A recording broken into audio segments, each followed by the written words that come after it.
الشیطان الرجیم بسم اللہ الرحمن الرحیم یا بنی اسرائیل اذکروا نعمتی التی انعمت علیکم وانی فضلتکم علی العالمین واتقوا یوما لا تجزی نفس عن نفس شیئا ولا يقبل منها شفاعة ولا یؤخذ منها عدل ولا هم ینصرون صدق اللہ العظیم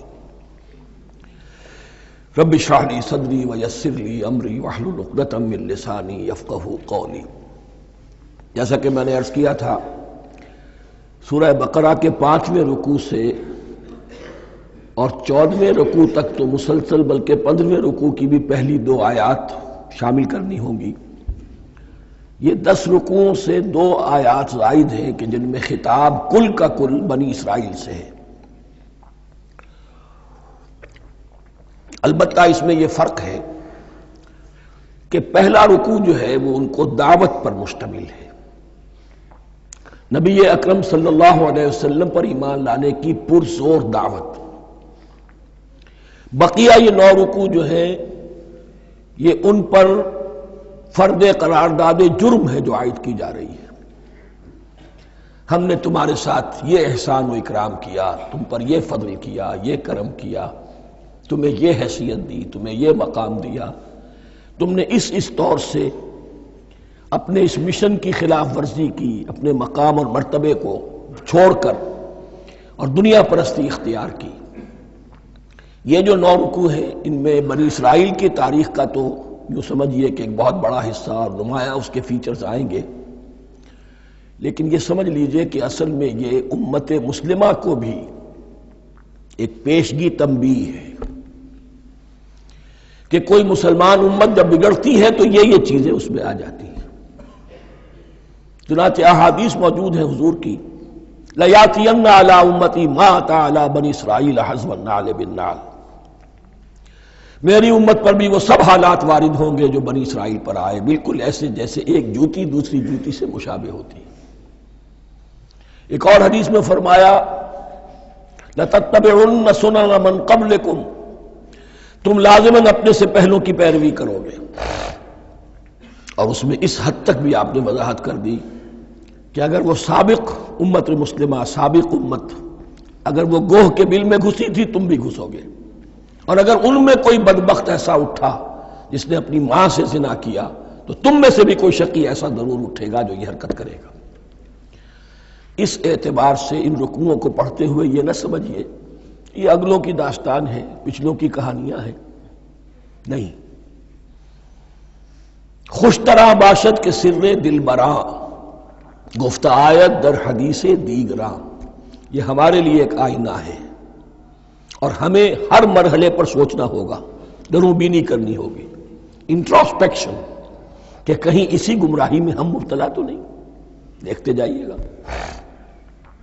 دوسرا نقطہ پہلے سے یہ سمجھ لیجئے، یہ جو 2 آیتیں میں نے 6 رکوع کی تلاوت کی ہیں، بعین ہی یہی 2 آیتیں 15ویں رکوع میں آئیں گی، اور اس کو یوں سمجھیے کہ یہ 2 بریکٹس ہیں۔ 9 رکوعوں کا مضمون ان 2 بریکٹس کے درمیان ہے۔ یہ 2 آیتیں یہاں سے بریکٹ شروع ہو رہی ہیں، وہ 2 آیتیں ان پر بریکٹ ختم ہو رہی ہیں، بعین ہی وہی آیات۔ ایک آیت میں تو شوشے کا بھی فرق نہیں، دوسری آیت میں صرف ترتیب بدلی ہے، مضمون وہی ہے۔ اس کے مابین جو کچھ ہے، اس سے باہر یہ جو 5واں رکوع تھا، اس کے مضامین گویا کہ ضرب کھا رہے ہیں بریکٹ کے اندر کے سارے مضامین سے۔ یہ حساب کا بہت ہی عام فہم سا قاعدہ ہے، بریکٹ کے باہر کوئی رقم لکھی ہوئی ہے جس کے بعد کوئی زبر، کوئی جمع یا تفریق اگر نہیں ہے تو وہ ضرب کھائے گی، بریکٹ کے اندر جتنی بھی ویلیوز ہیں ان کے ساتھ ضرب کھائے گی۔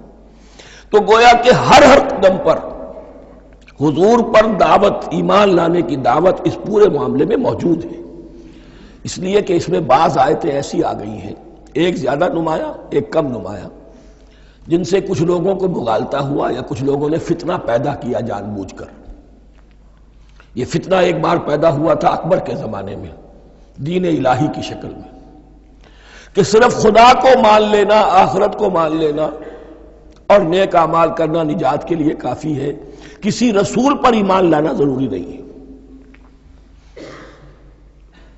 یہ صوفیہ میں بھی یہ فتنہ بہت بڑے پیمانے پر آیا.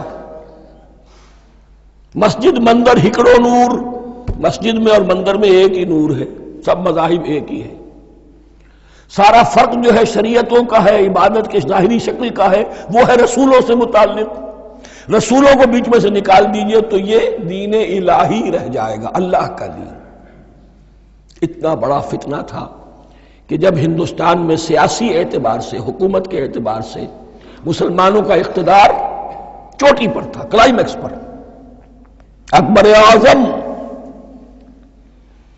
اس وقت یہ دین الہی کا فتنہ اٹھا کہ دین محمدی کا اب دور ختم ہو گیا. وہ 1000 سال کے لیے تھا، 1000 سال پورے ہو گئے، اب الف ثانی ہے، دوسرا 1000 سال ہے، اس کے لیے نیا دین ہے. اسے دین اکبری بھی کہا گیا اور دین الہی بھی کہا گیا. اور اس میں ایک آیت آئے گی جس سے استدلال کیا ہے کچھ لوگوں نے. اس صدی میں پھر یہ فتنہ اٹھا تھا گاندھی کے فلسفے کے ذریعے سے، اور ایک بہت بڑا نابغہ انسان مسلمانوں میں سے، بہت بڑا نابغہ، جینیس، ابو الکلام آزاد، وہ بھی اس فتنے کا شکار ہو گیا. متحدہ قومیت. چنانچہ گاندھی اپنی پرارتھنا میں کچھ قرآن کی تلاوت بھی کراتا تھا، کچھ گیتا بھی پڑھواتا تھا، کچھ اپنشدوں سے، کچھ بائبل سے، کچھ گرو گرنتھ سے. معلوم ہو یہ سب ٹھیک ہے، سب ایک ہے، سب لوگوں کو ایک ہونا چاہیے، ایک قوم ہونا چاہیے. مذہب تو انفرادی معاملہ ہے، کوئی مسجد میں چلا جائے، کوئی مندر میں چلا جائے، گردوارے میں چلا جائے، کوئی چرچ میں چلا جائے، کوئی سینیگاگ میں چلا جائے، کیا فرق واقع ہوتا ہے؟ اس کا توڑ یہی ہے کہ سمجھ لیجئے یہ جو 7 آیتیں ہیں 5ویں رکوع کی، یہ ہے بریکٹ کے باہر، اور یہ ضرب کھا رہی ہے مسلسل. اس بریکٹوں کے درمیان جتنی بھی مضمون آ رہا ہے وہ سب ان کے تابع ہوگا. گویا کہ جہاں تک حضور پر ایمان لانے کا معاملہ ہے وہ انڈرسٹوڈ سمجھا جائے گا، مقدر سمجھا جائے گا ہر مرحلے پر ان 2 بریکٹوں کے مابین. اب چلیے بسم اللہ. یا بنی اسرائیل اذکروا نعمتی التی انعمت علیکم وانی فضلتکم علی العالمین. اے اسرائیل کی اولاد، یاد کرو میرے اس انعام کو جو تم پر ہوا، اس کی وضاحت میں کر چکا ہوں. لیکن یہاں جو الفاظ آ رہے ہیں بہت زوردار. وانی فضلتکم علی العالمین.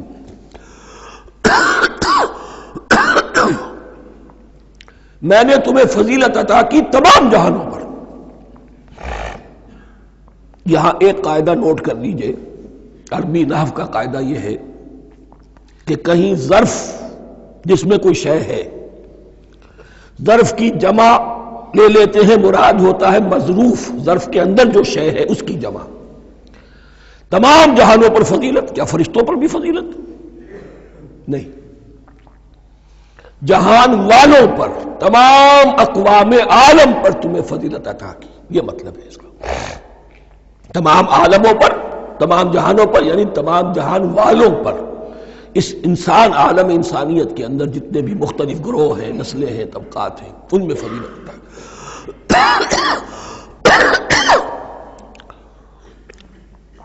واتقوا یوما لا تجزی نفس عن نفس شیئا.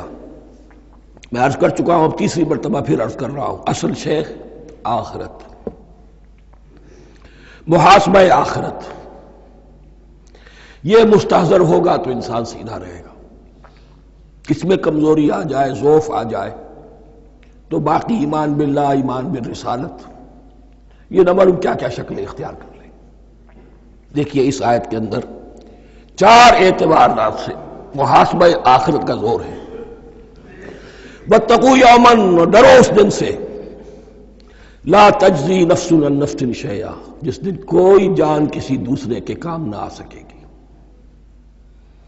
ولا يقبل منها شفاعہ، اور نہ کسی سے کوئی سفارش یا شفاعت قبول کی جائے گی. Categorical denial. ولا يؤخذ منها عدل، نہ کسی سے فدیہ قبول کیا جائے گا. ولا هم ينصرون، اور نہ انہیں کوئی مدد مل سکے گی.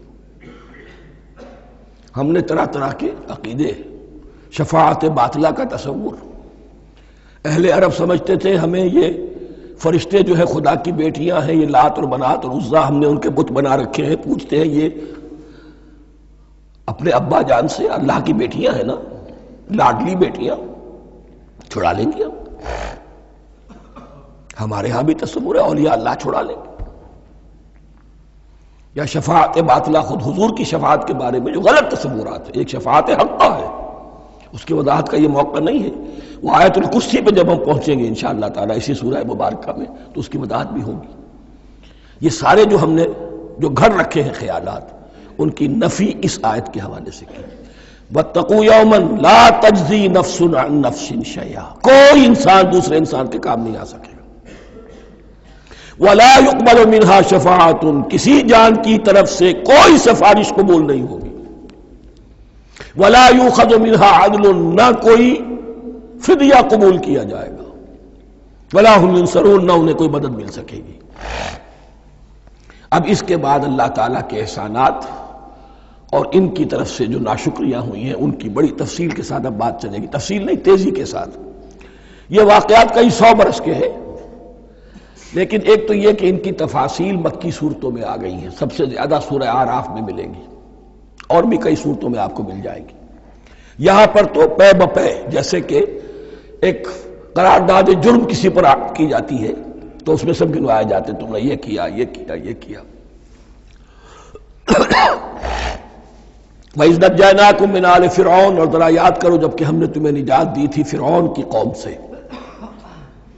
یسومونکم سوء العذاب، وہ تمہیں بدترین عذاب میں مبتلا کیے ہوئے تھے. یذبحون ابناءکم ویستحیون نساءکم، تمہارے بیٹوں کو ذبح کر ڈالتے تھے اور تمہاری عورتوں کو زندہ رکھتے تھے.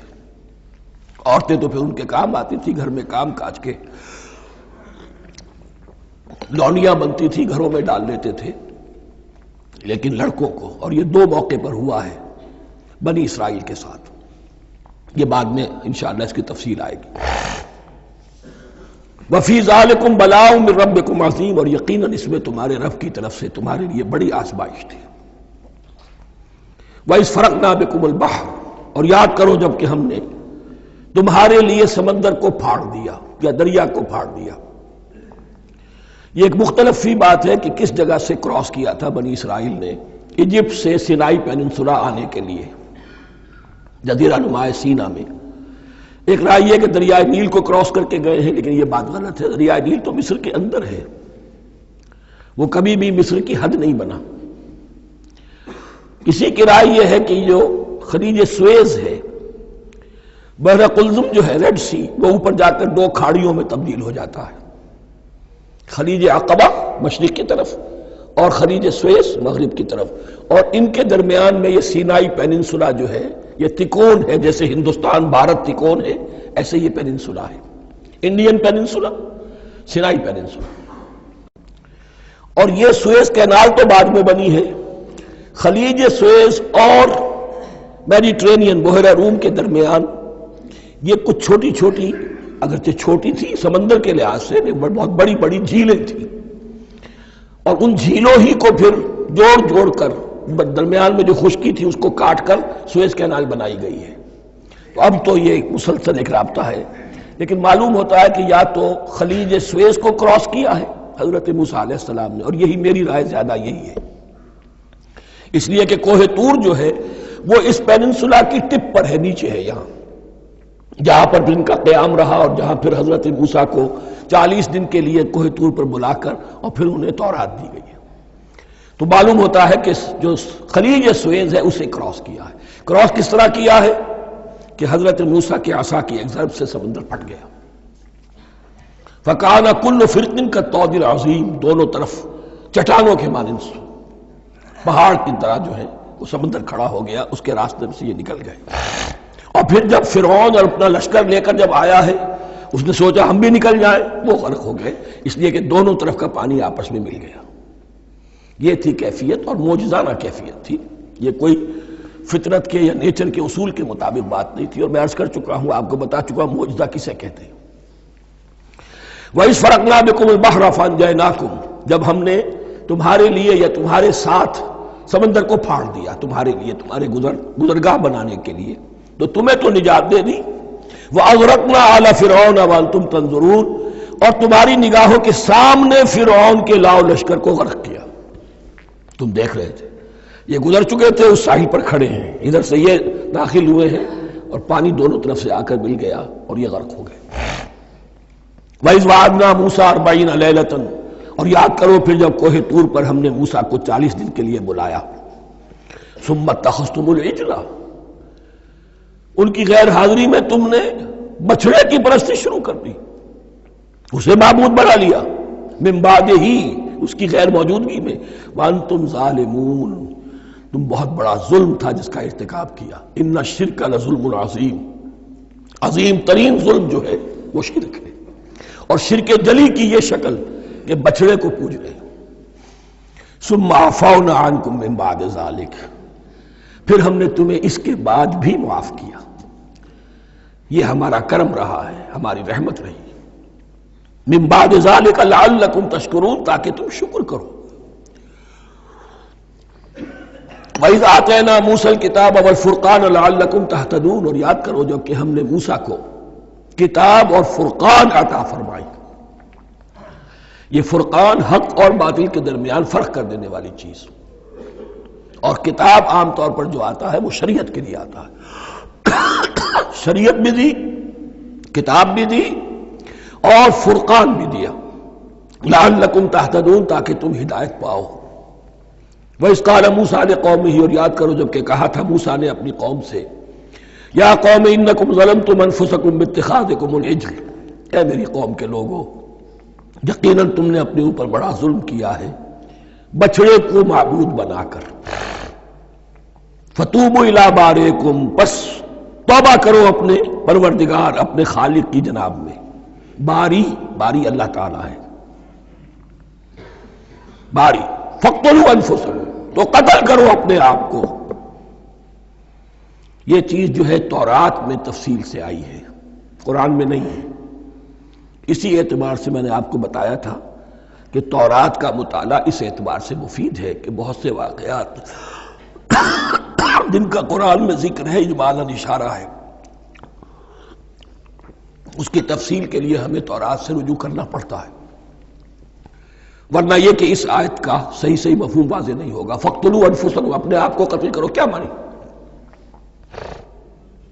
یہ قتل مرتد کی سزا ہے۔ وہاں معلوم ہوتا ہے کہ حضرت موسیٰ نے یہ حکم دیا، 12 قبیلے تھے، ہر قبیلے میں سے کچھ لوگوں نے یہ کفر اور شرک کیا، باقی لوگوں نے نہیں کیا۔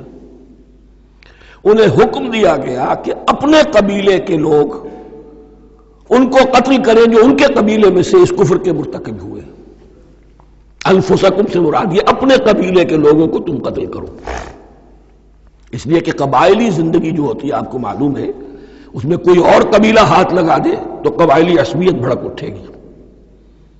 70,000 یہودی قتل ہوئے،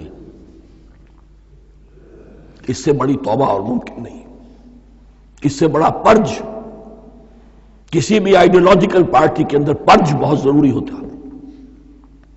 کچھ لوگ آ گئے ایک نظریے کو قبول کر کے، رفتہ رفتہ نظریہ اوجل ہو گیا، کچھ مفادات، کچھ چودراہٹیں یہ مقدم ہو گئی، اسی سے جماعتیں خراب ہوتی ہیں، غلط راستے پہ پڑ جاتی ہیں، تحریکیں بھٹک جاتی ہیں۔ تو آئیڈیولوجیکل پارٹی، نظریاتی جماعتیں پرج کرتی رہتی ہیں کہ جو بھی ہمارے نظریے سے ہٹ گئے اب ان کو ہم کاٹ کر علیحدہ کر دیں، اور یہی سے قتل مرتد۔ تو یہ چیز حدیث میں ہے یا پھر قرآن میں یہاں ہے۔ اس حوالے سے جو لوگ ہمارے ہاں بعض علماء بھی ہیں، جدید دانشور ہیں، جو قتل مرتد کی جو حد ہے اسلام میں اس کو تسلیم نہیں کرتے، لیکن میرے نزدیک یہ شریعت موسوی کا تسلسل ہے کہ شریعت موسوی کی جس شے کو بدلا نہ گیا ہو، جس کے بارے میں صراحتاً یہ معلوم نہ ہو کہ یہ شے تبدیل کر دی گئی، تو وہ شریعت محمدی کا جز بن گئی۔ زنا پر رجم کا معاملہ بھی یہی ہے۔ قرآن مجید میں رجم کی صریح آیت کوئی موجود نہیں ہے، حدیث میں ہے۔ قرآن مجید میں مرتد کے قتل کے لیے کوئی آیت موجود نہیں ہے، حدیث میں ہے، سنت میں ہے، اور دونوں کی کا جو منبع ہے وہ اصل میں تورات ہے۔ تو اس بات کو اچھی طرح نقل کر لیجئے، یہ جگہ اکثر لوگ جو ہیں یہاں بہت سرسری طور سے گزر جاتے ہیں، یہ بہت اہم ہے، اور اس کے لیے تورات کی طرف رجوع کیجئے۔ 70,000، 6 لاکھ کل تھے، جب یہ مصر سے نکلے ہیں 6 لاکھ تھے. کتنے عرصے کے بعد پیننسولا پہنچے ہیں، سینائی پیننسولا میں اور طور میں کچھ اور ان کی تعداد بڑھ گئی ہوگی، لیکن یہ کہ ان میں سے 70 لاکھ کو قتل کیا اپنے ہاتھوں سے. ہر قبیلے نے اپنے جو مرتد تھے ان کو اپنے ہاتھ سے قتل کیا. فَتُوبُوا إِلَىٰ بَارِئِكُمْ فَاقْتُلُوا أَنفُسَكُمْ ذَٰلِكُمْ خَيْرٌ لَكُمْ عِندَ بَارِئِكُمْ، یہی تمہارے لیے تمہارے رب کے نزدیک بہتر بات ہے. فَتَابَ عَلَيْكُمْ، تو اللہ نے تمہاری توبہ قبول کر لی. توبہ قبول کس طرح ہوئی؟ یہ تزکیہ ہوا ہے امت کا کہ ان میں سے جن لوگوں نے اتنی بڑی غلط حرکت کی ہے ان کو کاٹ کر، ذبح کر کے، ان کو قتل کر کے پھینک دیا. انہو هو التواب الرحیم، یقیناً وہ تو ہے ہی بہت توبہ کا قبول فرمانے والا اور بہت رحم فرمانے والا. وَإِذْ قُلْتُمْ يَا مُوسَىٰ لَن نُّؤْمِنَ لَكَ حَتَّىٰ نَرَى اللَّهَ جَهْرَةً، ایک اور واقعہ ان کی تاریخ کا. اور یاد کرو جب کہ تم نے کہا تھا اے موسیٰ ہم تو تمہاری بات نہیں مانیں گے. ایمان کے بعد جب لام کا حرف آئے تو اس کے معنی صرف تصدیق کے ہوتے ہیں.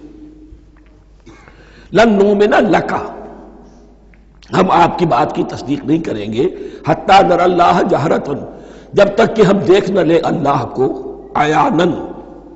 ہمیں کیا پتا اللہ نے یہ کتاب دی آپ کو، آپ تو لے کر آ گئے. ہمارے سامنے تو پتھر کی کچھ تختیاں ہیں، اس پہ کچھ لکھا ہوا، کس نے لکھا ہمیں کیا پتا. اب دیکھیے ایک حضرت موسیٰ کی خواہش تھی رب ارنی انظر الیک، وہ کچھ اور شے تھی. یہ تخریبی ذہن ہے جو یہ کہہ رہا ہے کہ ہم بھی چاہتے ہیں کہ اللہ کو اپنی آنکھوں سے دیکھیں اور معلوم ہو کہ واقعی اس نے یہ کتاب آپ کو دی ہے. فَأَخَذَتْكُمُ الصَّاعِقَةُ، تو تمہیں آپ پکڑا ایک بہت بڑی کڑک نے، ایک بہت بڑی کڑک ہوئی اور سب کے سب مردہ ہو گئے.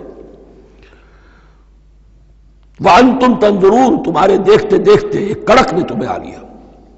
ثُمَّ بَعَثْنَاكُمْ مِنْ بَعْدِ مَوْتِكُمْ، پھر ہم نے تمہیں دوبارہ اٹھایا تمہاری موت کے بعد. بعض لوگ اس کی یہ تعویل کر رہے ہیں کہ یہ موت نہیں تھی بلکہ بے ہوش ہو گئے تھے، یعنی جو بھی کڑک تھی اس کی وجہ سے سب کے سب بے ہوش ہو کے گر گئے. لیکن میرے نزدیک یہاں تعویل کی ضرورت نہیں. بعث بعد الموت اللہ کے لیے کوئی مشکل نہیں. ہم الفاظ کو خواب کاہے کو ان کے اصل جو مفہوم ہے جو کہ صاف ہے صریح ہے اس سے خواب کاہے کے لیے موڑ کر لے کر جائے. ثم بعثناکم من بعد موتکم لعلکم تشکرون، تاکہ تم شکر کرو. وظللنا علیکم الغمام وانزلنا علیکم المن والسلوى، اور ہم نے تم پر ابر کا سایہ کیا. اب 6 لاکھ کا قافلہ چل رہا ہے، سینائی پیننسولا، صحرا، کوئی اوٹ نہیں، کوئی سایہ نہیں، دق و دق، دھوپ کی تبش. تو اللہ کا فضل ہوا کہ ایک سائے کی طرح ابر جو ہے ان کے ساتھ ساتھ جہاں جہاں وہ جا رہے ہیں وہ ابر ان پر سایہ کیے ہوئے. وَأَنزَلْنَا عَلَيْكُمُ الْمَنَّ وَالسَّلْوَىٰ، کھانے کو کچھ نہیں، تو من اور سلوہ نازل کیے گئے. من ایسے اترتا تھا رات کے وقت کہ جیسے شبنم کے قطرے ہوتے ہیں، لیکن وہ ہوتا تھا کسی ایسی چیز کا جس میں شیرینی تھی، اور پھر وہ زمین پر آ کر جم کر وہ ایک گویا کے دانہ بن جاتے تھے. یہ ان کا اناج ہو گیا. کاربوہائیڈریٹ سپلائی اس سے ہو گئی من سے. اور سلوہ ایک خاص قسم کا پرندہ بٹیر کی شکل کا جو بے پناہ بڑی تعداد میں ان کے بڑے بڑے جھنڈ آتے تھے شام کے وقت، اور وہ ان کے ڈیرا جہاں ہوتا تھا اس کے گرد وہ اتر آتے تھے، اور رات کی تاریکی میں یہ آسانی سے ان کو پکڑتے تھے، ان کو کھاتے تھے بھون کر، اور یہ ان کی پروٹین ہو گئی. پوری غذا جو ہے اللہ تعالیٰ نے ان کو فراہم کر دی. وَأَنزَلْنَا عَلَيْكُمُ الْمَنَّ وَالسَّلْوَىٰ كُلُوا مِن طَيِّبَاتِ مَا رَزَقْنَاكُمْ، کھاؤ ان پاکیزہ چیزوں کو جو ہم نے تمہیں عطا کی ہیں. وَمَا ظَلَمُونَا، ہم نے تو ان پر کوئی ظلم نہیں کیا. وَلَٰكِن كَانُوا أَنفُسَهُمْ يَظْلِمُونَ، لیکن وہ خود ہی اپنے اوپر ظلم ڈھاتے رہے، ہر قدم پر نافرمانی اور ناشکری. اس کی بھی ناشکری آگے آ جائے گی چل کر، من و سلوہ سے بھی ناشکری کی انہوں نے. وَإِذْ قُلْنَا ادْخُلُوا هَٰذِهِ الْقَرْيَةَ فَكُلُوا مِنْهَا حَيْثُ شِئْتُمْ رَغَدًا وَادْخُلُوا الْبَابَ سُجَّدًا وَقُولُوا حِطَّةٌ نَغْفِرْ لَكُمْ خَطَايَاكُمْ. اور یاد کرو جب کہ ہم نے تم سے کہا تھا اس شہر میں داخل ہو جاؤ اور پھر کھاؤ اس میں سے بافراغت جہاں سے چاہو جو چاہو، لیکن دیکھنا دروازے میں داخل ہونا جھک کر اور کہتے رہنا مغفرت مغفرت مغفرت، ہم تمہاری خطاؤں سے درگزر فرمائیں گے۔ اس آیت کو سمجھنے کے لیے ذرا تاریخی بات سمجھ لیجئے۔ صحرائے سینا میں آنے کے بعد، اور یہ جو کتاب تورات انہیں مل گئی تھی، اس کے بعد حضرت موسیٰ علیہ السلام کے ہی زمانے میں انہیں جہاد اور قتال کا حکم ہوا۔ اس سے پوری قوم نے انکار کر دیا، یہ سورہ مائدہ میں آئے گا۔ اس پر اللہ تعالیٰ نے ایک سزا مسلط کر دی ان پر کہ 40 برس تک اسی صحرا میں بھٹکتے پھریں گے۔ اگر یہ ابھی قتال کرتے، جہاد کرتے، تو پورا فلسطین ان کے ہاتھ پر ابھی فتح کرا دیتے، لیکن چونکہ انہوں نے بزدلی دکھائی ہے، اب سزا یہ ہے فَإِنَّهَا مُحَرَّمَةٌ عَلَيْهِمْ 40 سَنَةً يَتِيهُونَ فِي الْأَرْضِ، اب 40 برس تک یہ اسی صحرا میں بھٹکتے پھریں گے، اور ارض فلسطین جو ان کے لیے ارض موعود تھی وہ ان پر حرام کر دی گئی 40 سال کے لیے۔ اس 40 سال کے عرصے میں حضرت موسیٰ کا بھی انتقال ہو گیا، حضرت ہارون کا بھی ہو گیا، اور اس عرصے میں ایک نئی نسل پیدا ہوئی۔ وہ جو غلامی کا داغ اٹھائے ہوئی نسل آئی تھی مصر سے، جن کے اندر مورل کیریکٹر جو ہے وہ بہت کمزور ہو جاتا ہے، غلامی کا یہ اثر ہوتا ہے۔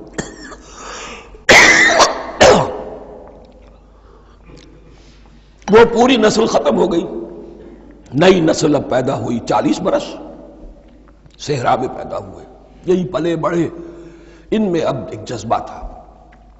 حضرت موسیٰ کے پھر جو خلیفہ تھے یوشع ابن نون، جوشوا، تورات میں ان کا نام جوشوا ہے، یوشع، ان کی سرکردگی میں اب بنی اسرائیل کی اس نئی نسل نے قتال کیا، جنگ کی، اور پہلا شہر جو فتح ہوا وہ اریحا۔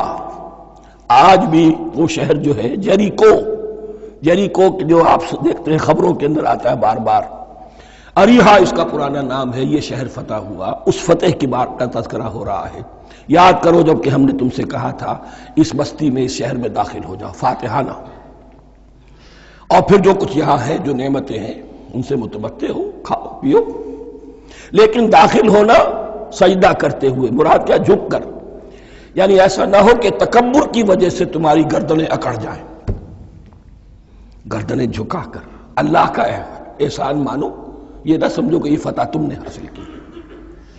اس کی تفسیر اصل میں نظر آتی ہے حضور کی شخصیت میں، کہ جب فتح مکہ کے موقع پر مکے میں داخل ہوئے ہیں تو جس سواری پر آپ بیٹھے ہوئے تھے، آپ کی پیشانی اس کی گردن کے ساتھ جڑی ہوئی تھی۔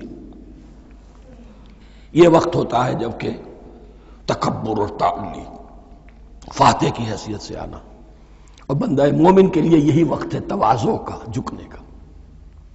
وَقُولُوا حِطَّةٌ، حتیٰ یہود تو کہتے ہیں جھاڑ دینے کو، تو اس کے معنی کیا ہے، اے اللہ ہمارے گناہ جھاڑ دے، مغفرت، اے اللہ ہمیں مغفرت، ہماری مغفرت فرما، جو خطائیں ہو گئی بخش دے۔ قولوا حِطَّةٌ، تمہاری زبان پر استغفار ہونا چاہیے، تمہاری گردنیں جھکی ہوئی ہونی چاہیے۔ نغفر لکم خطایاکم، اگر تم اس پر عمل کرو گے ہم تمہاری خطائیں جو ہیں انہیں معاف فرما دیں گے۔ وسنزید المحسنین، اور جو تم میں محسن ہوں گے انہیں اور بھی زیادہ دیں گے، اور انعام و اکرام آئیں گے۔ فبدل الذین ظلموا قولا غیر الذی قیل لہم، تو ان میں سے جو ظالم تھے، جو بد کردار تھے، انہوں نے بدل دیا، ایک اور قول اختیار کر لیا اس قول کی جگہ جو انہیں کہا گیا تھا حتہ حتہ، انہوں نے کہنا شروع کیا ہنتا ہنتا، ہمیں تو گیہوں چاہیے۔ یہ بعد میں ابھی آ جائے گا اگلے رکوع کے اندر، کہ من و سلوہ سے ان کی طبیعتیں بھر گئی تھی ایک ہی چیز کھا کھا کے۔ اب وہ کہہ رہے تھے کوئی چیز ہمیں جو ہے زمین کی روئندگی میں سے، پیداوار میں سے، تو وہ ان کے زبان پر انہوں نے مذاق اڑاتے ہوئے گویا کہ حضرت موسیٰ علیہ السلام کے ذریعے سے حکم ملا ہے، استہزاء کر رہے ہیں، حتۃ کی بجائے حنتۃ۔ فانزلنا علی الذین ظلموا رجزا من السماء بما كانوا یفسقون، تو جن لوگوں نے یہ حرکت کی تھی ان پر ہم نے آسمان سے ایک بہت بڑا عذاب نازل کیا۔ تورات سے معلوم ہوتا ہے کہ پلیگ آئی، اور جنہوں نے یہ حرکت کی تھی وہ سب کے سب ہلاک ہو گئے یریکو کے اندر، بما کانوا یفسقون، بسبب اس نافرمانی کے جو انہوں نے کی۔ وَإِذِ اسْتَسْقَىٰ مُوسَىٰ لِقَوْمِهِ فَقُلْنَا اضْرِب بِّعَصَاكَ الْحَجَرَ۔ اب یہ پھر صحرائے سینا کا واقعات آ رہے ہیں، ان میں ترتیب زمانی نہیں ہے، اور یہاں کی فتح جو ہے حضرت موسیٰ کے بعد ہے، لیکن اب یہاں پہ پھر ابھی وہ جو صحرائے تیہ میں جب بھٹک رہے تھے پھر اس کا ذکر ہے۔ وَإِذِ اسْتَسْقَىٰ مُوسَىٰ لِقَوْمِهِ فَقُلْنَا اضْرِب بِّعَصَاكَ الْحَجَرَ، اور جب کہ موسیٰ کی قوم نے موسیٰ سے پانی طلب کیا۔ اب صحرا میں آپ کو معلوم ہے جہاں پڑاؤ تھا اب وہاں پانی نہیں ہے، 6 لاکھ ہو 7 لاکھ ہو کتنے افراد ہو پانی چاہیے۔ وَإِذِ اسْتَسْقَىٰ مُوسَىٰ لِقَوْمِهِ فَقُلْنَا اضْرِب بِّعَصَاكَ الْحَجَرَ، تو ہم نے کہا کہ اپنے عصا سے ضرب لگاؤ چٹان، فَانْفَجَرَتْ مِنْهُ اثْنَتَا عَشْرَةَ عَيْنًا، تو اس سے 12 چشمے پھوٹ بہے۔ فجر کہتے ہیں کسی شے کے پھٹ کر کوئی چیز برآمد ہو۔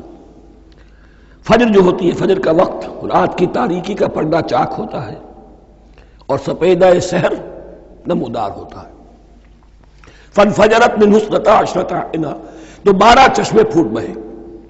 قَدْ عَلِمَ كُلُّ أُنَاسٍ مَشْرَبَهُمْ، یہاں اناس سے کیا مراد ہے؟ ہر قبیلہ، ہر قبیلے نے اپنا گھاٹ معین کر لیا۔ 12 قبیلے تھے، اگر علیحدہ علیحدہ نہ ہوتا معاملہ، 12 چشمے اسی لیے دیے گئے کہ لڑے نہ جھگڑے نہ۔ پانی تو بہت بڑی چیز ہے، کہیں پانی پینے پلانے پہ جھگڑا اور کہیں گھوڑا آگے بڑھانے پہ جھگڑا، یہ تو قبائلی زندگی کے اندر ہوتی ہی چیزیں۔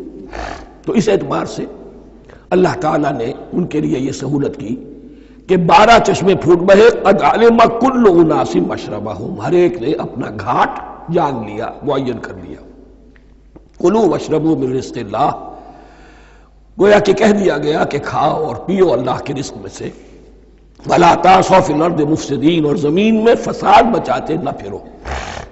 کھانے پینے کے لیے پانی بھی ادھر آ گیا، کھانے کے لیے من و سلوہ آ گیا۔ اب دیکھیے ان کی ناشکری۔ وَإِذْ قُلْتُمْ يَا مُوسَىٰ لَن نَّصْبِرَ عَلَىٰ طَعَامٍ وَاحِدٍ، یاد کرو جب کہ تم نے کہا تھا اے موسیٰ ہم ایک کھانے پر تو صبر نہیں کر سکتے، کھا کھا کے بکتا گئے ہیں من و سلوہ۔ فَادْعُ لَنَا رَبَّكَ، تو ذرا اپنے رب سے دعا کرو، پکارو ہمارے لیے اپنے رب کو۔ یخرج لنا، وہ نکالے ہمارے لیے، مما تنبت الارض، زمین کی روئیدگی اور پیداوار میں سے، نباتات ارضی میں سے، من بقلہا، اس کی ترکاریاں، وقصائہا، اور ککڑیاں، کھیرے اور ککڑیاں، ان سب کے لیے یہ لفظ ہے۔ وفومہا، ایک ترجمہ گیہوں کیا گیا ہے لیکن میرے نزدیک زیادہ صحیح ترجمہ ہے لہسن، اور سرائے کی زبان میں بھی اور ممکن ہے کہ سندھی میں بھی ہو تھوم، تھوم کہتے ہیں لہسن کو، یہ فوم کی بدلی ہوئی شکل ہے، اس لیے کہ یہی علاقہ ہے جس میں عرب آئے تھے، تو عربوں کی زبان کے بہت سے الفاظ جو ہیں سرائے کی زبان میں خاص طور پر وہ بہت زیادہ، تو تھوڑی سی شکل بدل کر وہ کافی تعداد میں موجود ہے۔ وعدسہا، اور دال خاص طور پر مسور کی، وبصلہا، اور پیاز۔ اب جو چٹخارے جس سے بنتے ہیں سالن کے، ان کی زبانیں وہ چٹخارے مانگ رہی۔ ظاہر بات ہے کہ اگر وہ سلوا بھی تھا، بٹیرا ہے، اسے آگ کے اوپر ذرا سا تپایا اور کھایا، وہ ایک ہی خاص قسم کی غذا ہے جو چل رہی ہے۔ اسی طرح من جو ہے وہ ایک خاص قسم کا سیریل ان کے لیے بن گیا ہے، لیکن یہ جو چٹخارے ہیں یہ تو لہسن سے ہے، پیاز سے ہے، ترکاریوں سے ہے، ان تمام چیزوں سے، دال کا اپنا ایک ذائقہ ہے۔ قَالَ تَسْتَبْدِلُونَ الَّذِي هُوَ أَدْنَىٰ بِالَّذِي هُوَ خَيْرٌ، حضرت موسیٰ نے فرمایا کیا تم وہ شے بدلے میں لینا چاہتے ہو اس کے، کیا وہ شے جو کمتر ہے بدلے میں چاہتے ہو اس کے کہ جو بہتر ہے؟ من و سلوہ کہیں بہتر ہے اللہ کی طرف سے جو تمہیں دیا گیا ہے، تم اس سے تمہارا جی بھر گیا ہے، اس کو ہاتھ سے دے کر چاہتے ہو کہ یہ ادنا چیزیں تمہیں ملے۔ اہبتوا مصرا، اب یہ لفظ آ گیا اہبتوا، اب ظاہر بات ہے یہ آسمان سے زمین پر اترنے کے لیے لفظ نہیں ہے اہبتوا، یہاں اس کا ترجمہ صحیح ہوگا سیٹل ڈاؤن سم ویئر۔ اگر زمین کی یہ چیزیں چاہیے تو کہیں سیٹل ہو جاؤ اور کاشت کرو، بیج ڈالو، آبیاری کرو، یہ ساری چیزیں تمہیں مل جائیں۔ اہبطوا مصرا، کہیں سیٹل ڈاؤن ہو جاؤ، کہیں اتر پڑو کسی بستی میں، کسی علاقے میں، فإن لکم ما سألتم، تو تمہیں مل جائے گا جو کچھ کہ تم نے مانگا۔ وَضُرِبَتْ عَلَيْهِمُ الذِّلَّةُ وَالْمَسْكَنَةُ وَبَاءُوا بِغَضَبٍ مِّنَ اللَّهِ۔ اب یہ ہے ان کی وہ خباثتیں، ان کے وہ ناشکریاں، ان کی وہ معصیتیں، ان پر جو آخری حکم دیا جا رہا ہے، جو اگر آپ برا نہ مانیں تو میں عرض کروں گا، آج یہود پر اتنا اپلیکیبل نہیں ہے جتنا مسلمانوں پر ہے۔ ضربت علیہم الذلۃ والمسکنۃ وباؤوا بغضب من اللہ۔ ذلت اور مسکنت، کم ہمتی ان پر تھوپ دی گئی۔ ضربت علیہم، it was heaped upon them، the humiliation was heaped upon them۔ ضربت علیہم الذلۃ والمسکنۃ وباؤوا بغضب من اللہ، اور وہ اللہ کا غضب لے کر لوٹے۔ وہی امت جس کے بارے میں فرمایا وَأَنِّي فَضَّلْتُكُمْ عَلَى الْعَالَمِينَ، اسی امت کا پھر یہ حشر ہوا۔ کیوں ہوا؟ نافرمانی۔ تمہیں کتاب دی تھی کہ تم پیروی کرو، تمہیں کتاب دی تھی کہ اسے قائم کرو۔ وَلَوْ أَنَّ أَهْلَ الْكِتَابِ أَقَامُوا التَّوْرَاةَ وَالْإِنْجِيلَ وَمَا أُنزِلَ إِلَيْهِم مِّن رَّبِّهِمْ لَأَكَلُوا مِن فَوْقِهِمْ وَمِن تَحْتِ أَرْجُلِهِمْ۔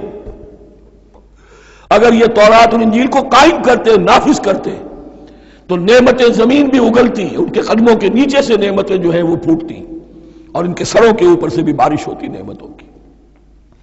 لیکن اگر تم نے اس کو چھوڑ کر اپنی خواہشات، اپنے نظریات، اپنے خیالات، اپنا تمرد، اپنی سرکشی، اپنی حاکمیت، اپنی مصلحتیں، اپنی عقل، اس کو بالا تر کیا، تو پھر جو قوم اللہ کے قانون کی، اللہ کی ہدایت کی، اللہ کی کتاب کی امین ہوتی ہے دنیا میں، وہ اللہ کی ریپرزنٹیٹو ہوتی ہے، نمائندہ ہوتی ہے۔ اگر وہ اپنے عمل سے مس ریپرزنٹ کرے اللہ کو، تو وہ کافروں سے بڑھ کر مغضوب اور کافروں سے بڑھ کر مبغوض ہو جاتی ہے۔ مغضوب بھی، مبغوض بھی۔ یہ کافروں کو تو دین پہنچانا تمہارے ذمہ تھا،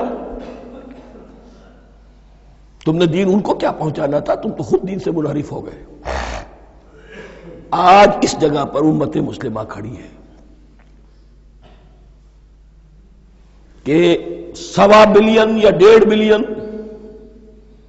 125 کروڑ عزت نام کی شے نہیں ہے کہ عزت نام تھا جس کا گئی تیمور کے گھر سے۔ سارے معاملات دنیا کے G7 G15 کے ہاتھ میں ہیں۔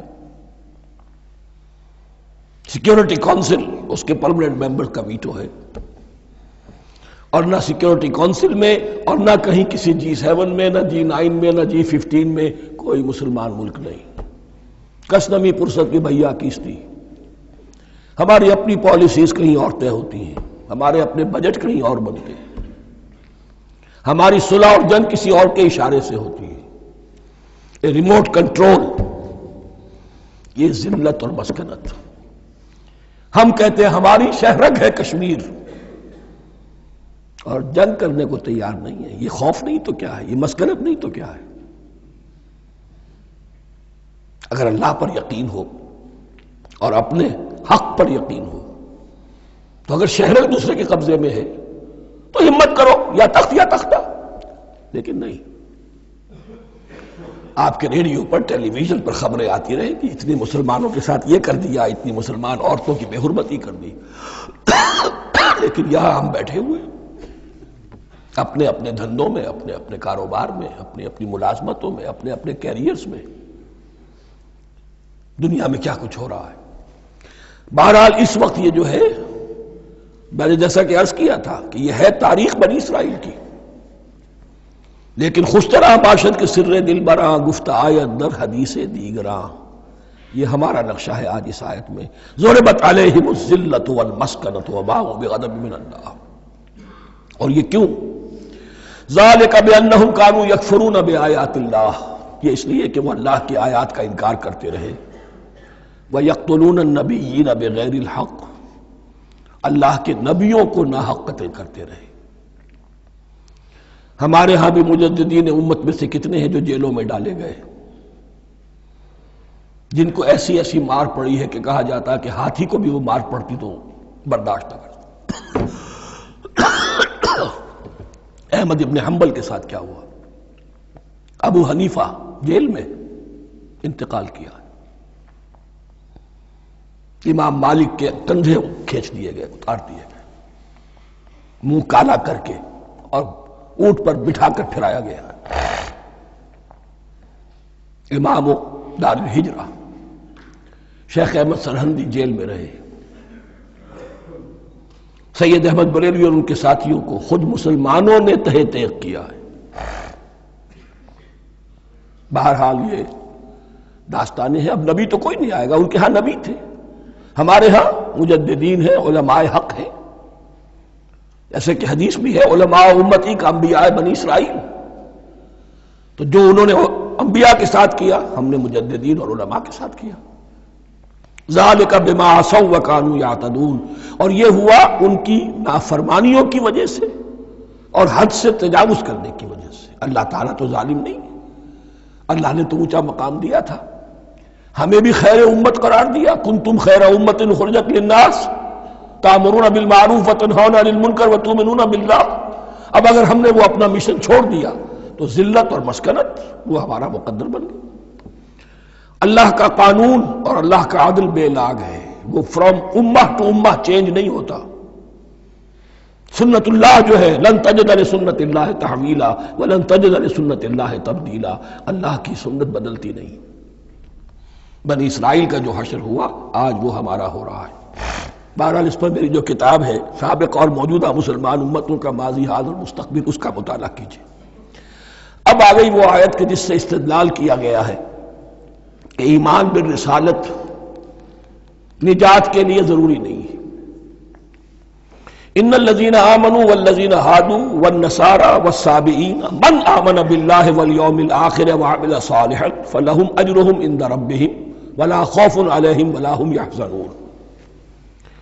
یقیناً جو لوگ ایمان لائے، اور اس سے مراد ہے جو ایمان لائے حضور پر، محمد پر صلی اللہ علیہ وسلم، والذین ہادوا، اور جو یہودی ہو گئے، والنصارى، اور نصرانی، والصابئین، اور صابی وہ لوگ تھے عراق کے علاقے میں رہتے تھے جو کہتے تھے کہ ہم دین ابراہیمی پر ہیں، لیکن ان کے ہاں بھی بہت کچھ بگڑ گیا تھا، جیسے حضرت ابراہیم کی نسل، حضرت اسماعیل کی نسل بگڑ گئی تھی تو اس طرح وہ بھی بگڑ گئے تھے، ستارہ پرستی زیادہ تر ان کے ہاں تھی۔ من آمن باللہ والیوم الآخر، جو کوئی بھی ایمان لایا اللہ پر اور یوم آخر پر، وعمل صالحا، اور اس نے عمل کیے اچھے، فلہم اجرہم عند ربہم، تو ان کے لیے محفوظ ہے ان کا اجر ان کے رب کے پاس، ولا خوف علیہم ولا ہم یحزنون، اور نہ ان پر کوئی خوف ہوگا اور نہ وہ کسی حزن سے دوچار ہوں گے۔ ظاہر الفاظ کے اعتبار سے دیکھیے کہ یہاں ایمان بالرسالت کا ذکر نہیں ہے۔ ویسے تو اگر کوئی اس سے یہ غلط استدلال کرتا ہے تو اس کا پہلا جو اصولی جواب ہے وہ تو یہ ہے کہ ایسی حدیثیں بھی موجود ہیں، من قال لا الہ الا اللہ دخل الجنہ، تو اس کے کیا معنی ہے؟ صرف کہنے سے جنت میں داخل ہو جائیں گے، کسی عمل کی ضرورت نہیں؟ جواب یہ دیا جائے گا پورے قرآن کو سامنے رکھو، پورے حدیث کے ذخیرے کو سامنے رکھو، کسی ایک جگہ سے کوئی ایک نتیجہ نکال لینا وہ صحیح نہیں۔ لیکن اس کے علاوہ وہ اصول جو میں بیان کر چکا ہوں کہ یہ سلسلہ شروع کہاں سے ہوا ہے، 5واں رکوع، وآمنوا بما انزلت مصدقا لما معكم ولا تكونوا اول كافر به، انہیں ایمان کی زوردار دعوت سے تو یہ ساری بات شروع ہوئی ہے۔ اب فصاحت اور بلاغت کا یہ تقاضا ہے کہ بار بار اس کو دہرایا نہ جائے، وہ بات انڈرسٹوڈ رہے گی، مقدر رہے گی، سمجھی جائے گی کہ ہر جگہ پر وہ موجود ہے، اس لیے کہ ساری گفتگو ہو رہی ہے اسی کے حوالے سے۔ وآمنوا بما انزلت مصدقا لما معكم ولا تكونوا اول كافر به ولا تشتروا بآياتي ثمنا قليلا وإياي فاتقون۔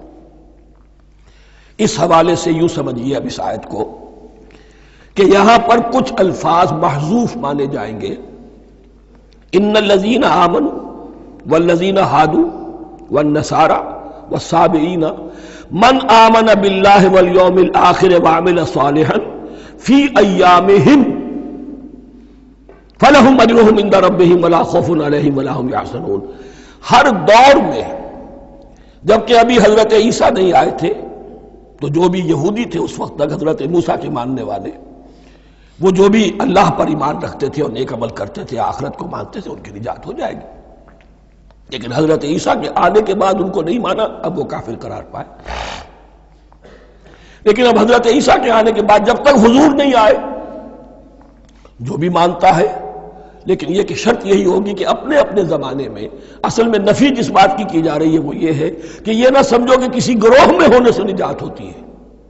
نجات کسی گروہ میں ہونے کی وجہ سے نہیں ہے، نجات کی بنیاد ایمان اور عمل صالح ہے. کسی رسول پر ایمان لانا اپنے دور کے رسول پر وہ تو لازم ہے، لیکن یہ ہے کہ اس پر ایمان تو لے آئے اور عمل صالح نہیں ہے تو نجات نہیں ہوگی. تو یہ اپنے اپنے دور میں، اپنے اپنے زمانے میں ہر امت کے لیے وَلِكُلِّ أُمَّةٍ أَجَلٌ قرآن مجید کے ایک مقام پر آیا ہے، ہر امت کے لیے ایک خاص معین مدت ہے. اس معینہ مدت میں اب ظاہر بات ہے جو لوگ حضور کی بعثت سے پہلے فوت ہو گئے ان پر تو کوئی ذمہ داری نہیں تھی حضور پر ایمان لانے کی. اور ایسے لوگ تھے، ایسے موحدین مکے میں موجود تھے جو یہ کہتے تھے کعبے کے پردے پکڑ پکڑ کر، اے اللہ ہم صرف تجھے پوجنا چاہتے ہیں، صرف تیری بندگی کرنا چاہتے ہیں، لیکن جانتے نہیں کیسے کریں. یہ بات موجود تھی اور ان کا انتقال بھی ہو گیا. یہ زید، سعید ابن زید، سعید جو حضرت عمر کے بہنوئی تھے اور وہ عشرہ مبشرہ میں سے ہیں، ان کی اہلیہ حضرت فاطمہ بنت خطاب، ان دونوں کے ایمان کو اللہ نے ذریعہ بنایا حضرت عمر کے ایمان کا. اور یہ والد تھے سعید کے زید، وہ یہ کہتے ہوئے دنیا سے چلے گئے حضور کی ابھی بعثت ہی نہیں ہوئی تھی، اے اللہ میں صرف تیری بندگی کرنا چاہتا ہوں، کیسے کروں یہ نہیں جانتا. اسی کو ذہن میں رکھیے، اہدنا الصراط المستقیم جو میں نے کہا تھا، ایک سلیم الفطرت انسان، سلیم العقل انسان توحید تک پہنچ جاتا ہے، آخرت کو پہچان لیتا ہے. لیکن اب کیا کروں؟ اس شریعت کے لیے، ان احکام کے لیے وہ دستے سوال دراز کرنے پر مجبور ہے. الحمدللہ رب العالمین الرحمن الرحیم مالک یوم الدین ایاک نعبد و ایاک نستعین اہدنا الصراط المستقیم. اسی صراط المستقیم کی دعا کا یہ جواب اب آئے گا، شروع ہوگا سورہ بقرہ سے. یہ کرو، یہ نہ کرو، یہ فرض ہے، یہ تم پر لازم کیا گیا، یہ چیز حرام کی گئی، وغیرہ وغیرہ. ان الذین آمنوا والذین ہادوا والنصارى والصابئین من آمن باللہ والیوم الآخر وعمل صالحا.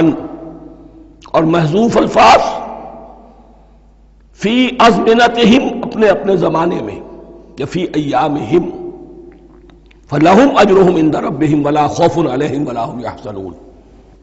وَإِذْ أَخَذْنَا مِيثَاقَكُمْ وَرَفَعْنَا فَوْقَكُمُ الطُّورَ. اور ذرا یاد کرو جب کہ ہم نے تم سے عہد لیا، قول و قرار لیا، اور تمہارے اوپر اٹھا دیا طور کو، پہاڑ کو.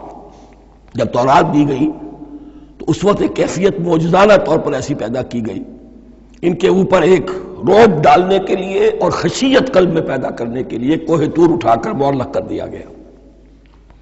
اس وقت کہا گیا خذوا ما آتیناکم بقوۃ. تو اس قول و قرار کے وقت ایک معجزے کی شکل یہ ہوئی تھی. وَإِذْ أَخَذْنَا مِيثَاقَكُمْ وَرَفَعْنَا فَوْقَكُمُ الطُّورَ خُذُوا مَا آتَيْنَاكُمْ بِقُوَّةٍ وَاذْكُرُوا مَا فِيهِ لَعَلَّكُمْ تَتَّقُونَ. پکڑو اس کو مضبوطی کے ساتھ جو ہم نے تمہیں دیا ہے، اس حدیث، اس کتاب کو، تورات کو، اس شریعت کو، ان احکام کو. وَاذْكُرُوا مَا فِيهِ، اور یاد رکھو اسے جو کچھ کہ اس میں ہے، لَعَلَّكُمْ تَتَّقُونَ، تاکہ تم بچ سکو. ثُمَّ تَوَلَّيْتُم مِّن بَعْدِ ذَلِكَ، پھر تم نے روگردانی کی اس کے بعد، اس میثاق کو توڑا، میثاق الست کو توڑا تھا، اور دوسرے یہ میثاق شریعت جو تم سے لیا گیا اس کو بھی توڑا. ثم تولیتم من بعد ذلك فلولا فضل اللہ علیکم ورحمتہ لکنتم من الخاسرین. پھر اگر اللہ کا فضل تمہارے شامل حال نہ ہوتا اور اس کی رحمت تمہاری دستگیری نہ کرتی رہتی، بار بار تمہیں معاف کیا، تمہیں مہلت دی، تو اگر یہ چیز نہ ہوتی تو اسی وقت سے تم خسارہ پانے والے اور تباہ ہونے والے ہو جاتے۔ وَلَقَدْ عَلِمْتُمُ الَّذِينَ اعْتَدَوْا مِنْكُمْ فِي السَّبْتِ، اور تمہیں خوب معلوم ہے تم میں سے وہ لوگ جنہوں نے سبت کے قانون کو توڑا، حد سے تجاوز کیا۔ یہ واقعہ تفصیل کے ساتھ سورہ اعراف میں آئے گا کہ ان کی شریعت میں ہفتے کا روز معین کر دیا گیا تھا، کوئی دنیاوی کام نہیں ہوگا۔ آج بھی وہ لوگ جو ہے سبت کو، جو بھی پریکٹسنگ جیوز ہیں، وہ اس کی پابندی کرتے ہیں اور بڑی شدت سے کرتے ہیں۔ لیکن ایک زمانے میں ایک خاص ان کا قبیلہ تھا کہ جس نے ایک بڑے ہی شرعی ہیلہ ایجاد کر کے اس قانون کی دھجیاں بکھیری۔ تفصیل ہم پڑھیں گے سورہ اعراف میں۔ وَلَقَدْ عَلِمْتُمُ الَّذِينَ اعْتَدَوْا مِنْكُمْ فِي السَّبْتِ، تمہارے علم میں ہے تمہارے وہ لوگ کہ جنہوں نے سبت کے قانون کے ضمن میں خلاف ورزی کی، فَقُلْنَا لَهُمْ كُونُوا قِرَدَةً خَاسِئِينَ، تو ہم نے کہہ دیا ان کو کہ ہو جاؤ ذلیل بندر۔ ان کی شکلیں بس کر دی گئی، انہیں بندروں کی شکل میں تبدیل کر دیا گیا۔ فَجَعَلْنَاهَا نَكَالًا لِمَا بَيْنَ يَدَيْهَا، پھر ہم نے اس واقعے کو یا اس بستی کو ایک بنا دیا مثال، لوگوں کے لیے ان کی عبرت کے سامان بنا دیا، ان کے لیے بھی جو سامنے موجود تھے اس زمانے کے لوگ، اور ان کے لیے بھی جو بعد میں آنے والے تھے۔ وَمَوْعِظَةً لِّلْمُتَّقِينَ، اور اسے ایک نصیحت، ایک سبق آموزی کی بات بنا دیا اہل تقویٰ کے لیے۔ وَإِذْ قَالَ مُوسَىٰ لِقَوْمِهِ إِنَّ اللَّهَ يَأْمُرُكُمْ أَن تَذْبَحُوا بَقَرَةً، اور یاد کرو جب کہ موسیٰ نے اپنی قوم سے کہا یقیناً اللہ تمہیں حکم دیتا ہے کہ گائے کو ذبح کرو۔ یہ واقعہ میں پہلے آپ کو بتا دوں، پھر ہم یہ آیات تیزی سے پڑھ لیں گے۔ بنی اسرائیل میں ایک شخص قتل ہو گیا، عامیل نامی، اور قاتل کا پتہ نہیں چل رہا تھا۔ اللہ تعالیٰ نے حضرت موسیٰ کے ذریعے سے حکم دیا کہ ایک گائے کو ذبح کرو اور اس کے جسم کے ایک ٹکڑے سے اس مردے کو چھو، وہ جی اٹھے گا اور وہ بتا دے گا میرا قاتل کون ہے۔ اب یہ کہ یہ معجزات کی شکل ہے جو بار بار آ رہے ہیں، اور سابق اس امت کے اندر معجزات کا آپ کو بہت عمل دخل ملے گا۔ اس میں ایک تو یہ کہ گائے کو ذبح کرنا، وہ گائے کے تقدس کا جو ان کے دل میں ذہن میں تھا، تو ذبح کرنے سے اس کے اوپر بھی گویا کہ ایک تلوار چلائی گئی، اور پھر انہیں دکھا بھی دیا گیا کہ ایک آدمی زندہ بھی ہو سکتا ہے، بعد سے بعد الموت کا بھی ایک نقشہ دکھا دیا گیا انہیں۔ لیکن انہیں جب یہ حکم ملا اور ان کے دلوں کے اندر وہ بچڑے کی اور گائے کی تقدیس جو ہے وہ پلی ہوئی تھی، اب انہوں نے سوال کر کے کسی طریقے سے بچنے کے لیے مین بیخ نکالی، کیسی گائے ہو، کیا رنگ ہو، کس طرح کی ہو، کس عمر کی ہو۔ بالآخر یہ کہ جب ہر طرف سے گھیراؤ ان کا ہو گیا اور سب چیزیں جو ہیں ان کے سامنے واضح کر دی گئیں، تب انہوں نے یوں سمجھیے چاروں ناچار بادل ناخواستہ اس حکم پر عمل کیا۔ بس اب ترجمہ کر لیجئے۔ وَإِذْ قَالَ مُوسَىٰ لِقَوْمِهِ إِنَّ اللَّهَ يَأْمُرُكُمْ أَن تَذْبَحُوا بَقَرَةً، اور یاد کرو جب کہ موسیٰ نے کہا اپنی قوم سے کہ اللہ حکم دیتا ہے تمہیں کہ ایک گائے کو ذبح کرو۔ قَالُوا أَتَتَّخِذُنَا هُزُوًا، انہوں نے کہا کہ آپ ہمارے ساتھ کوئی ٹھٹھا کر رہے ہیں، مذاق اڑا رہے ہیں، یہ کیا بات آپ کہہ رہے ہیں؟ قَالَ أَعُوذُ بِاللَّهِ أَنْ أَكُونَ مِنَ الْجَاهِلِينَ، فرمایا میں اللہ کی پناہ طلب کرتا ہوں اس سے کہ میں جاہلوں میں سے ہو جاؤں، کہ میں ان دین کے معاملات کے اندر استہزاء اور تمسخر کو شامل کر دوں۔ قالوا ادع لنا ربك يبين لنا ما هي، اب انہوں نے کہا اچھا ایسی بات ہے تو ذرا اپنے رب سے دعا کیجئے کہ وہ ہم پر واضح کر دے کہ وہ کیسی ہو۔ قال انه يقول، حضرت موسیٰ نے فرمایا اللہ تعالیٰ فرماتا ہے انها بقرة لا فارض ولا بکر، وہ ایک ایسی گائے ہونی چاہیے کہ جو نہ بوڑھی ہو نہ بالکل بچھیا ہو، عوان بین ذالک، ان کے بین بین ہو۔ فَفَعَلُوا مَا تُؤْمَرُونَ، تو اب کر گزرو جو تمہیں حکم دیا گیا۔ قَالُوا ادْعُ لَنَا رَبَّكَ يُبَيِّن لَنَا مَا لَوْنُهَا، اب انہوں نے پھر کہا ذرا ایک دفعہ اور دعا کیجئے اپنے رب سے، وہ ہمیں بتا دے اس کا رنگ کیسا ہونا چاہیے۔ قَالَ إِنَّهُ يَقُولُ إِنَّهَا بَقَرَةٌ صَفْرَاءُ فَاقِعٌ لَوْنُهَا تَسُرُّ النَّاظِرِينَ، فرمایا اللہ فرماتا ہے کہ وہ گائے ایسی ہونی چاہیے زرد رنگ، شوخ رنگ، شوخ زرد رنگ کی، چمکیلی، جو دیکھنے والوں کو خوب اچھی لگے، پسند آئے، دل میں کھپ جانے والی۔ اب جو زیادہ سے زیادہ ان کے ہاں مقدس سمجھے جاتے تھی گائے، رفتہ رفتہ سوال کر کے اگر پہلے ہی حکم پر وہ کر دیتے تو کسی بھی گائے کو ذبح کر دیتے، لیکن یہاں گھیراؤ ان کا ہو رہا ہے کہ جس کی تقدس کا ان کے ذہن میں زیادہ سے زیادہ تاثر ہے اسی کو واضح کیا جائے۔ قالوا ادع لنا ربک یبین لنا ما ہی، پھر انہوں نے کہا ذرا اللہ سے دعا کیجئے اور وہ ہمیں یہ بتائے کہ وہ کیسی ہو۔ ان البقرہ تشابہ علینا، یقیناً ہم کچھ شبہ میں پڑ گئے ہیں، یہ گائے کا معاملہ مشتبہ ہو گیا ہے ہم پر۔ قال انہ یقول، فرمایا اللہ فرماتا ہے انہا بقرۃ لا ذلول تثیر الارض ولا تسقی الحرث، وہ ایک ایسی گائے ہونی چاہیے کہ جو کوئی جس سے مشقت نہ لی جاتی ہو، نہ وہ ہل جوتتی ہو اور نہ وہ رہٹ کا پانی کھینچتی ہو۔ تسیر الارض، نہ تو وہ زمین کو جوتنے میں ہل چلانے میں کام نہیں لی جائے، ولا تسقی الحرث، اور نہ کھیتی کو پانی پلانے کے لیے وہ پانی کھینچنے میں استعمال کیا جائے۔ مسلمتن، اور پوری سالم ہونی چاہیے، یک رنگ، لا شیۃ فیہا، اس میں کسی دوسرے رنگ کا کوئی داغ تک نہ ہو۔ اب کیا کرتے، گھیراؤ میں آ گئے۔ قالوا الآن جئت بالحق، کہا انہوں نے کہ ٹھیک ہے اب تو آپ نے بات جو ہے پوری طریقے سے واضح کر دی۔ فذبحوها وما كانوا يفعلون، تب انہوں نے اس کو ذبح کیا اور وہ کرنے والے نہیں تھے، دل میں نہیں تھا، بادل ناخواش تھا۔ اب دیکھیے یہاں ترتیب ذرا واقعے کی جو ہے مختلف ہو گئی ہے۔ جو اس ذبح بقرہ کا سبب تھا وہ بعد میں بیان ہو رہا ہے، تورات میں چونکہ واقعات کو اس طریقے سے بیان کیا ہے لہذا وہاں ترتیب دوسری ہے۔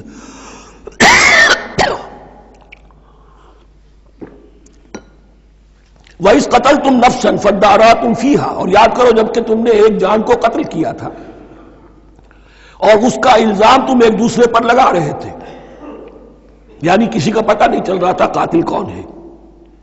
وَاللَّهُ مُخْرِجٌ مَا كُنتُمْ تَكْتُمُونَ، اور اللہ تعالیٰ فیصلہ کر چکا تھا کہ جو کچھ تم چھپا رہے ہو اسے نکال کر رہے گا، واضح کرے گا۔